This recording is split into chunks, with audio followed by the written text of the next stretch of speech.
ইফালে চিৰাঙৰ আই নদীৰ বাঢ়নী পানীৰে প্লাবিত বেংটল ৰাজচক্ৰৰ কেইবাখনো গাঁও দেওবাৰে নিশাৰে পৰা চুবুৰীয়া ৰাষ্ট্ৰ ভূটান আৰু দাঁতিকাষৰীয়া অঞ্চলত হোৱা নেৰানেপেৰা বৰষুণৰ ফলত বৃদ্ধি পাইছে আই নদীৰ জলস্তৰ। বাঢ়নী পানীয়ে প্লাবিত কৰিছে মাদাৰপুৰ, নেপালপাৰা আদি কেইবাখনো গাঁও। ক্ষতিগ্ৰস্ত হৈছে বহু বাসগৃহ আৰু কৃষিভূমি। ভূটানৰ পাহাৰত বৃষ্টিপাত অব্যাহত থাকিলে আই নদীৰ বানপানীয়ে অধিক ভয়াৱহ ৰূপ ধাৰণ কৰাৰ আশংকা ব্যক্ত কৰিছে নৈপৰীয়াৰ ৰাইজে। সমান্তৰালভাৱে বৃদ্ধি পাইছে চম্পাৱতী, নাঙলভাঙা আৰু মাক্ৰা নদীৰ জলস্তৰ।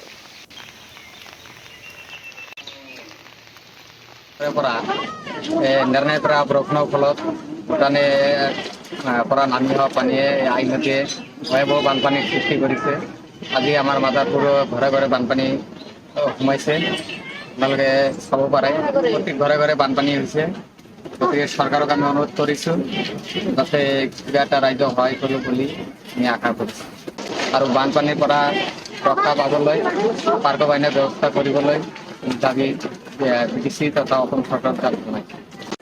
হয়, চাওক আজি আমাৰ দক্ষিণ মাদাৰপুৰ প্ৰত্যেক ঘৰে ঘৰে আজিও পানী সোমালে। আজি এনেকুৱা ভয়াৱহ পানী সোমালে, আজি এনেকুৱা হৈছে আমাৰ প্ৰত্যেক ঘৰে ঘৰে ৰন্ধা বঢ়া বন্ধ হৈ গৈছে, খোৱা লোৱা বন্ধ হৈ গৈছে। যাতে আমাৰ চৰকাৰে আমাক এই পানী উঠা মানুহখিনিক সহায় কৰে।